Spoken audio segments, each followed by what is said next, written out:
Good morning and welcome to Study IQ my dear friends. मैं हूं Prashant Mawani. I hope you are doing good. आज 18 March 2021 है, दिन है Thursday. Good health and good sense are two of life's greatest blessings. दो बड़े आशीर्वाद। One is good health, अगर आपकी हेल्थ अच्छी है, and if you are a sensible person, this is more than enough to live a quality life. काफ़ी interesting topics के बारे में बात करेंगे। सबसे पहले बात करने वाले हैं ब्रह्मोस मिसाइल के बारे में, लेकिन उससे पहले डियर फ्रेंड्स, अगर आप यूपीएससी की प्रिपरेशन कर रहे हैं तो स्टडी आईक्यू एक स्मार्ट कोर्स लेकर आया है। ये कंप्लीट ऑनलाइन स्मार्ट कोर्स है। Subjects as you can see on your screen, सारे सब्जेक्ट्स कवर किए गए हैं। कोर्स के दूसरे भी इंटरेस्टिंग फीचर्स हैं। डेमो वीडियोस देखने के लिए, कोर्स के बारे में ज़्यादा जानना है, चेकआउट आवर वेबसाइट या फिर आज ही गूगल प्ले स्टोर पर जाइए, स्टडी आईक्यू का मोबाइल ऐप डाउनलोड करें, आपको सारी इंफॉर्मेशन मिल जाएगी। आज के लेक्चर की पीडीएफ को डाउनलोड करने के लिए this is my Telegram channel. You can join my Telegram channel. आप मुझे फेसबुक, इंस्टा, ट्विटर पर भी फॉलो कर सकते हैं। अगर आपके कोई एग्जामिनेशन के साथ जुड़े हुए कोई डाउट्स हैं etcetera, then you can message me and I will get back to you as quickly as possible. कल जो मैंने आपको 3 प्रश्न पूछे थे, उनके आंसर्स आपकी स्क्रीन के ऊपर हैं। इंटर पार्लियामेंट्री यूनियन के बारे में थोड़ी बहुत रिसर्च कर लीजिएगा, it is very important, right. फिर एक और इंटरेस्टिंग चीज़ इस क्वेश्चन में से कि जो नॉमिनेटेड मेंबर्स होते हैं तो उनको कौन सिलेक्ट करता है और कैसे उनको मीन्स उनको अपॉइंट कौन करता है, नॉमिनेट कैसे किया जाता है, उनको निकाला कैसे जा सकता है, कितनी सीट्स हैं राज्यसभा में, और ये सारी चीज़ें जो हैं वो आपको पता होनी चाहिए। तो इसके साथ जुड़ी हुई भी R&D या फिर रिसर्च एंड जो कहते हैं रिसर्च एंड डेवलपमेंट, यानी कि थोड़ी बहुत रिसर्च कर लीजिएगा, इट इज़ इम्पोर्टेंट। और एक ईजी टू अंडरस्टैंड क्वेश्चन है, राइट। थर्ड क्वेश्चन है, इट्स अबाउट PK सिन्हा। ये काफ़ी न्यूज़ में था, ये नाम काफ़ी न्यूज़ में था PK सिन्हा साहब का। तो आज का हमारा पहला टॉपिक है aligning A missile deal with destination Manila. Manila is the capital of Philippines. Bharat और फिलीपाइंस जो हैं, इन दोनों देशों ने साइन किया है implementing arrangement for procurement of defence material and equipment procurement. इसमें बात आ रही है ब्रह्मोस क्रूज मिसाइल की। आपकी स्क्रीन के ऊपर एज यू कैन सी ये है ब्रह्मोस मिसाइल, और यहाँ पर आप प्लेन्स भी देख सकते हैं, fighter jets. Let me zoom it up for you guys. तो as you can see here Su-30 MKI, तो ये फाइटर जेट्स आप देख सकते हैं। But let's first of all check out Philippines. आपकी स्क्रीन के ऊपर ये देख सकते हैं, दिस इज़ मनीला कैपिटल, और ये है इस तरफ फिलीपाइन सी, ये है चाइना, ये है साउथ चाइना सी, और ये वियतनाम यहाँ पर देख सकते हैं, this is Malaysia here. Indonesia के कुछ आइलैंड्स यहाँ पर हैं, स्प्राटली आइलैंड्स, ये 9 डैश लाइन को लेकर जो डिस्प्यूटेड आइलैंड्स हैं, तो ये हैं स्प्राटली आइलैंड्स। सुलू सी, सेलेबस सी यहाँ पर है। फिलीपाइन सी मैंने ऑलरेडी आपको बता दिया है। Taiwan is here on the north of Philippines, तो ये है ताइवान। तो ये है फिलीपाइंस का लोकेशन। आई एम श्योर आपको पता होगा कि फिलीपाइंस जो है वो association of south east Asian nation, ASEAN का मेंबर है।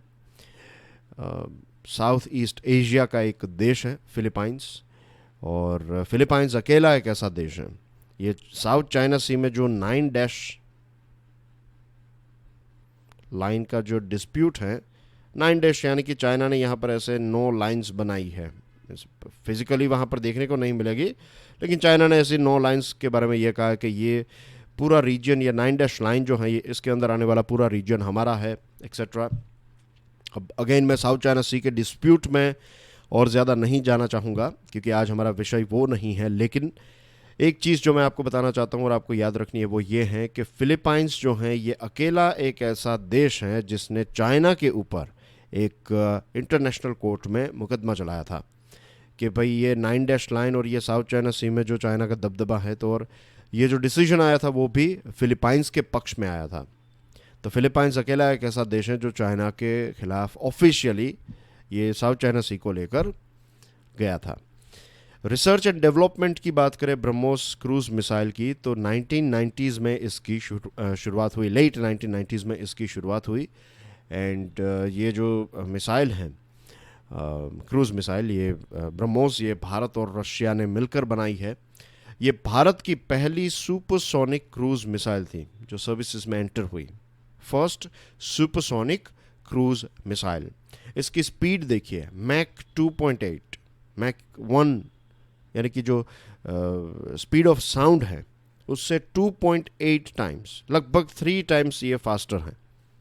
एट 1236 किलोमीटर पर आवर की स्पीड है, स्पीड ऑफ साउंड, ये साउंड की स्पीड है 1236 kilometre per hour.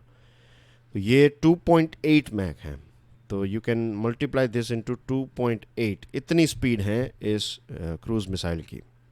It has a range of at least 290 kilometres, और नया वर्जन जो है ये 400 किलोमीटर्स तक भी जा सकता है। तो जस्ट इमेजिन कि एक मिसाइल जो है इसकी स्पीड 2.8 मैक 2.8 है। 2.8 मैक का मतलब ये होता है कि लगभग आप समझ लीजिए 3,000 kilometre, somewhere around 3,000 kilometre per hour की स्पीड से ये ट्रैवल करेगी। तो आपका जो फाइटर जेट है वो इतनी ज़्यादा स्पीड से ट्रैवल करता नहीं है।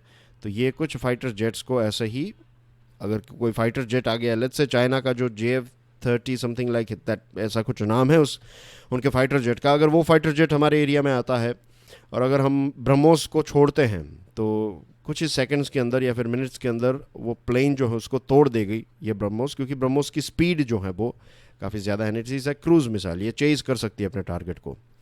एक और चीज़ जो ब्रह्मोस के बारे में आपको पता होनी चाहिए, और मैं ये इसलिए बता रहा हूँ कि इस प्रकार के प्रश्न भी आपको पूछे जाते हैं। नेवी में इसका इंडक्शन हुआ 2005 में, यानी कि नेवी, हमारे देश की जो इंडियन नेवी है ये 2005 से ब्रह्मोस मिसाइल का इस्तेमाल कर रही हैं। एयरफोर्स 2000, बेग पार्डन, आर्मी जो है ये 2007 से, और एयरफोर्स जो है 2017 से इसका इस्तेमाल कर रही। तो ये एक ऐसी मिसाइल है जो आर्मी, नेवी और एयरफोर्स तीनों के पास है। इसको आप पानी से भी छोड़ सकते हैं, इसको आप ज़मीन से भी छोड़ सकते हैं, और इसको आप फाइटर जेट से भी यूज़ कर सकते हैं। तो ये सारी कैपेबिलिटीज़ होने की वजह से ये एक हाईली डिज़ायरेबल प्रोडक्ट बन जाता है। बहुत सारे देशों को इस प्रकार के प्रोडक्ट्स की आवश्यकता रहती है। अब बहुत सारे देश जैसे कि Vietnam, Philippines, Indonesia, UAE, Argentina, Brazil, south Africa, ये सारे ऐसे देश हैं जो इस पर्टिकुलर मिसाइल को ख़रीदने में इंटरेस्ट रखते हैं।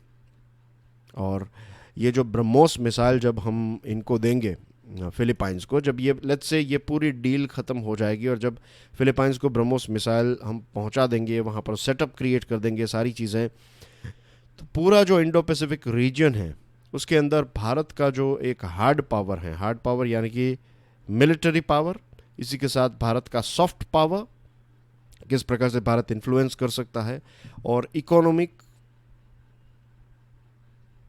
डिफेंस पावर, ये बेसिकली हार्ड पावर में डिफेंस पावर आ गया। तो हार्ड, सॉफ्ट और इकोनॉमिक पावर, ये तीनों पावर्स जो हैं भारत के एक्सपांड होंगे, इंक्रीज होंगे। भारत ने टारगेट रखा है कि बाय 2025 तक हम हर साल $5 बिलियन के डिफेंस प्रोडक्ट्स को एक्सपोर्ट करना चाहते हैं। दिस इज़ आवर टारगेट, ये हमने टारगेट रखा है। अब कुछ चैलेंजेस जो ब्रह्मोस के ऊपर आ सकते हैं वो ये हैं, एक तो ब्रह्मोस मिसाइल जो है ये भारत और रशिया ने मिलकर बनाई है। अब मिस्टर ट्रंप के टाइम पर एक रूल लेकर आया था यूएसए की पार्लियामेंट जो है, वहाँ की कांग्रेस ने एक रूल निकाला था, and that is CAATSA. What is CAATSA? CAATSA is countering America's adversaries through sanctions act. Sanctions लगाकर अमेरिका के दुश्मनों को काउंटर करने की एक नई धारा, एक नया एक्ट निकाला था यूएसए ने। तो क्योंकि लगभग 65% जितना कंपोनेंट जो है इस ब्रह्मोस का ये रशिया के द्वारा बनाया जाता है, तो हो सकता है कि यूएसए जो हैं वो ब्रह्मोस के सेल्स के ऊपर एक कात्सा लगा सकता है, एक प्रकार का एक हिंड्रेंस क्रिएट कर सकता है, एक प्रकार का प्रॉब्लम क्रिएट कर सकता है। तो हमें यूएसए को कन्विंस करना होगा कि ये जो ब्रह्मोस मिसाइल है ये चाइना के खिलाफ इस्तेमाल की जाएगी, चाइना से बचने के लिए या फिर चाइना को एक स्ट्रॉन्ग जवाब देने के लिए फिलीपाइंस और दूसरे ऐसे देश जो हैं वो इनको ख़रीदना चाहते हैं। तो ये भारत और यूएसए जैसे देशों के लिए एक विन विन सिचुएशन होगी। दूसरी चीज़ जो है ब्रह्मोस की, it's not free, it's very expensive, right. $275.77 million, यानी कि 2000 करोड़ रुपए तक का खर्च हो सकता है। भारत ने वैसे $100 मिलियन की एक लाइन ऑफ क्रेडिट प्रोवाइड की है फिलीपाइंस को, लेकिन कोविड-19 पेंडेमिक की वजह से बहुत सारे देश जो हैं कि Philippine is also a sort of developing country, तो दूसरी सारी जगहों पर उनको पैसे खर्च करने पड़े हैं, तो it's going to be bit difficult. लेकिन अगर ये डील जो है ब्रह्मोस की डील अगर हम सक्सेसफुली एग्जीक्यूट कर लेते हैं तो भारत के लिए एक बहुत बड़ा स्टेप होगा ये। तो वी हैव टू, हमारे जो भी प्लेयर्स इसके साथ इन्वॉल्व हैं, they have to be very innovative, बहुत ही क्रिएटिव तरीके से इस डील को आगे बढ़ाना है और इस डील को अपने अंजाम तक पहुंचाना है। Moving on to next topic, allaying concerns. Allaying concerns जो हैं ये कोविड-19 वैक्सीन के साथ जो एक हेजिस्टेंसी है, बहुत सारे लोग जो हैं वो आज भी इस वैक्सीन का इस्तेमाल नहीं करते हैं। तो ब्लूमबर्ग वैक्सीन ट्रैकर के मुताबिक दुनिया में 392 मिलियन डोजेस जो हैं वो एडमिनिस्टर किए गए हैं, उसमें से ये 392 में से भारत का आंकड़ा है 9% of this 392 million people. Europe में कुछ केसेस हमें देखने को मिले ब्लड क्लॉट के केसेस के, वैक्सीनेशन के बाद कुछ लोगों के जो खून में गड्ढे होने लगे थे, तो ये केसेस सामने आए और उसके बाद धड़ाधड़ एक के बाद एक बहुत सारे यूरोपियन देशों ने खास करके एस्ट्राजेनिका की जो वैक्सीन है इसके ऊपर एक टेम्पररी बैन लगा दिया, इसको सस्पेंड किया गया कि फॉर टाइम बीइंग इसको एडमिनिस्टर नहीं किया जा सकता। लेकिन क्या एस्ट्राजेनिका की वैक्सीन जो है that is dangerous? No, the answer is no. WHO, as per WHO, and ये I am not from medical background, I am just telling you कि ये रिपोर्ट्स पढ़कर मैं बता रहा हूँ। इनफैक्ट मेरे मदर और फादर को भी जो वैक्सीन दी गई है that is of this AstraZeneca, Covishield available नहीं थी, तो ये वाली जो कोवैक्सीन है दैट वाज अवेलेबल, और वहाँ पर कोई चॉइस नहीं मिलती आपको, तो they are been administered this vaccine of AstraZeneca and they are doing well, उनको कोई इश्यू नहीं है। तो मैंने अभी ये कहा कि क्या इसमें कोई इश्यू है, व्हेन आई से नो, तो I have to be very responsible here, क्योंकि फिर कुछ हो जाए और कोई लोग मुझे ब्लेम करें या फिर हमें ब्लेम करें कि आपने ये प्रमोट किया था। The thing is we have to use our own sense, right. WHO और European medicine agency, when I say our own sense, I am saying it in very positive way कि see vaccine का मतलब polio की vaccine का कोई हेजिस्टेंट नहीं करता है, दूसरी ऐसी वैक्सीन्स का हम विरोध नहीं करते, तो कोविड-19 की वैक्सीन का क्यों, और बिना समझे जाने बहुत सारे लोग जो हैं वो इसका विरोध कर रहे हैं। आप उनको पूछिएगा कि वैक्सीन कैसे काम करती है, they will tell you that वो हमें पता नहीं है, लेकिन मेरे एक रिश्तेदार ने, मेरा एक दोस्त है, उसका भाई डॉक्टर है, उसने कहा कि ये मत, तो ये थर्ड पार्टी की बातें मानने से अच्छा है कि आप गवर्नमेंट की वेबसाइट में जाइए और WHO को देखिए, यूरोपियन मेडिसिन एजेंसी क्या कहती है। उन्होंने भी कहा कि no casual link between vaccine and occurrence of such clots, कि कोई ऐसे लिंक नहीं है। कुछ लोगों को इस वैक्सीन या फिर कुछ दूसरे रीज़न से भी ऐसा हुआ हो, लेकिन बिल किसके नाम पर बना? कोविड-19 वैक्सीन के नाम पर। So these organizations advocate the ongoing vaccination drives continue and even accelerate as the rate of vaccination is not keeping pace with what is required to control the pandemic. And ये बात सच है, ये vaccine हेजिस्टेंसी की वजह से ये हो रहा है कि जिस स्पीड से हमें वैक्सीनेशन ड्राइव को आगे बढ़ाना है, उस स्पीड से, उस रेट से वैक्सीनेशन नहीं हो रही है, और जिस रेट से हम जा रहे हैं this rate is not enough at all. अगर हमें कोविड-19 को ख़त्म करना है तो उसके लिए वैक्सीनेशन का रेट जो है it should be very speedy, इसकी पेस, इसकी स्पीड काफ़ी अच्छी होनी चाहिए। भारत का एक लंबा अनुभव रहा है वैक्सीनेशन को लेकर, राइट, और एक दूसरा भी भारत का अनुभव है ट्रांसपेरेंसी और डेटा शेयरिंग को लेकर। हमारे यहाँ पर इतनी ज़्यादा ट्रांसपेरेंसी देखने को नहीं मिलती है। अभी कुछ वैक्सीन्स की बात करें तो उन्हीं वैक्सीन्स के डेटा को जब मांगा गया तो उस टाइम पर गवर्नमेंट ने टाइम पर डेटा को रिलीज़ नहीं किया था। एंड ये इश्यूज जो हैं, ये डेटा को हाइड रखना, ये चीज़ें जो हैं, this is the main culprit. अगर आप इंफॉर्मेशन नहीं देंगे तो लोगों का विश्वास कैसे बढ़ेगा? See here, there is almost no information by the National Committee on Adverse Events Following Immunization on the nature of serious adverse events following immunization. जो national committee on adverse events following immunization है, उसने लगभग ना के बराबर information हमें provide की है। जब आप इंफॉर्मेशन प्रोवाइड नहीं करते तो लोग जो हैं उनका विश्वास भी वीक हो जाता है इन चीज़ों के ऊपर। और यहाँ पर एक बहुत ही इंटरेस्टिंग स्टेटमेंट है, public trust is a key ingredient to successful vaccination program. लोगों का विश्वास जो है ये सबसे इम्पोर्टेंट एक इंग्रेडिएंट है अगर आपको आपके वैक्सीनेशन प्रोग्राम को सक्सेसफुल बनाना है तो ये गवर्नमेंट के लिए एक हिंट है, गवर्नमेंट के लिए एक एडवाइस है, एक सलाह है कि इस की इंग्रेडिएंट को प्रमोट करें।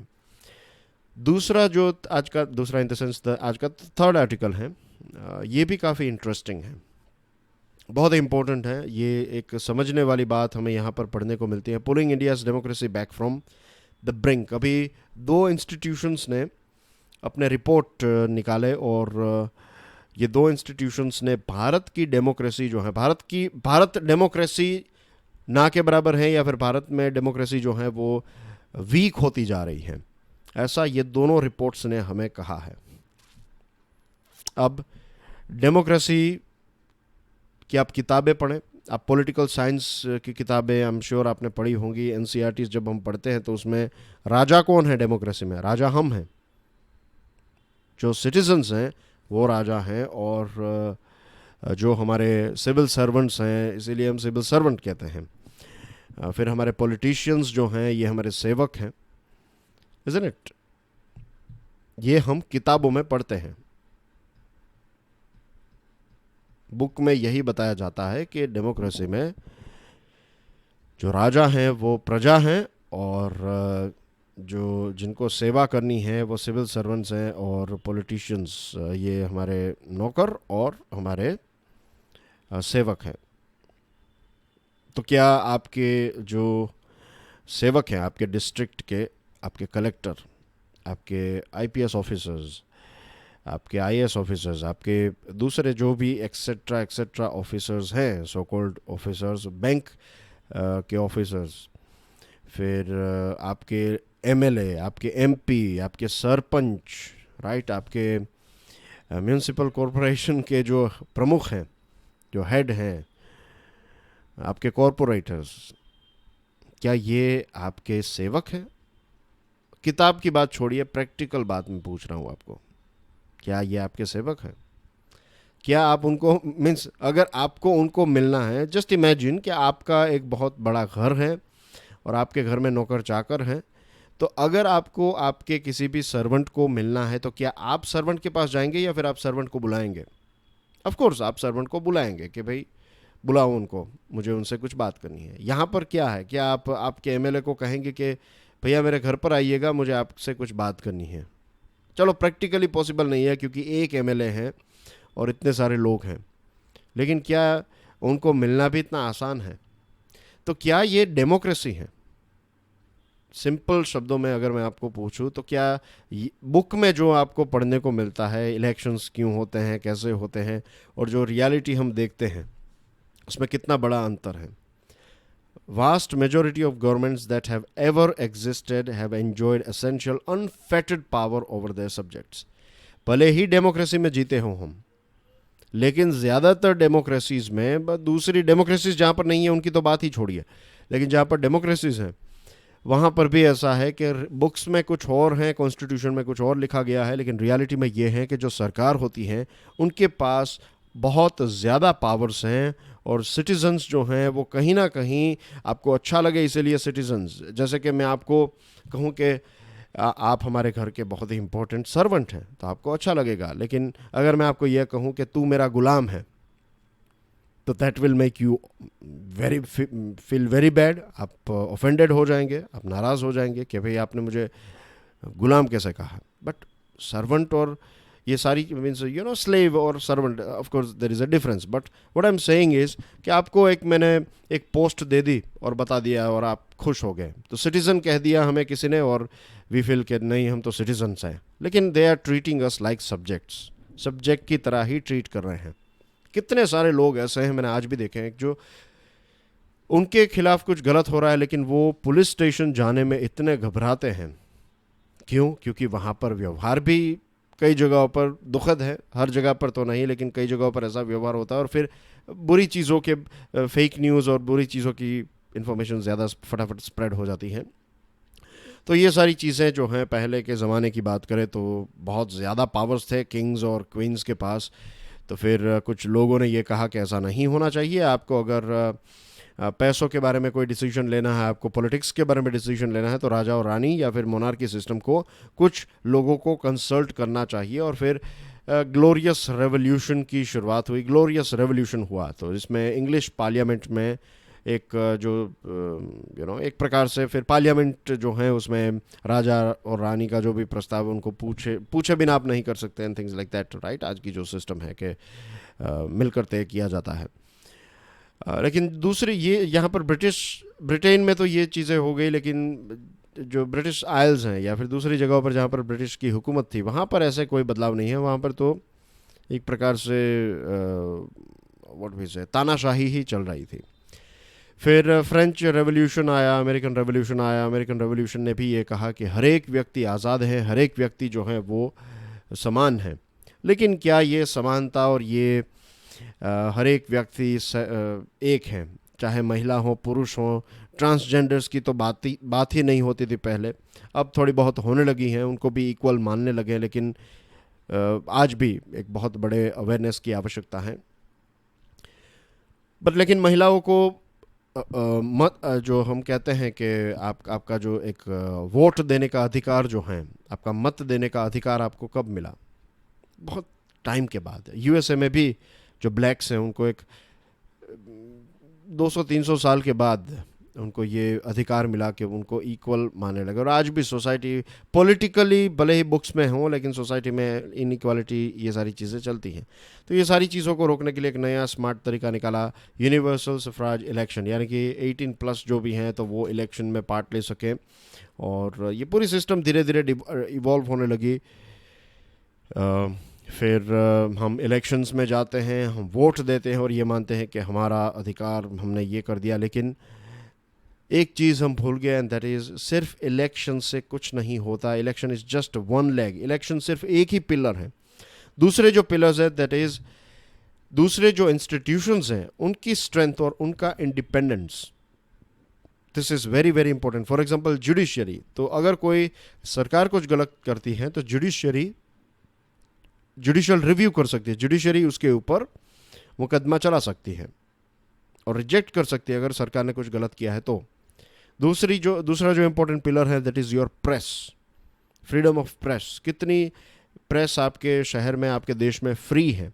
क्या वहाँ पर भी करप्शन होता है? और होता भी है। किसी बड़े व्यक्ति का नाम अगर कुछ गलत हुआ तो फिर पैसे दिए जाते हैं और कोई भी प्रेस में कोई उसके खिलाफ कुछ लिखेगा ही नहीं, ऐसी चीज़ें भी होती है और सारी चीज़ें रफा दफा हो जाती है। तो ये सारी चीज़ों को ध्यान में रखते हुए फ्रीडम हाउस, जो वॉशिंगटन बेस्ड एक ऑर्गेनाइजेशन है, और varieties of democracy project V-Dem, ये स्वीडन की एक ऑर्गेनाइजेशन है। इनकी मेथोडोलॉजीज यानी इनकी जो मेथड हैं, इनके जो इंडिकेटर्स हैं, ये पूरी दुनिया के रिसर्चर्स जो हैं इसको सपोर्ट करते हैं।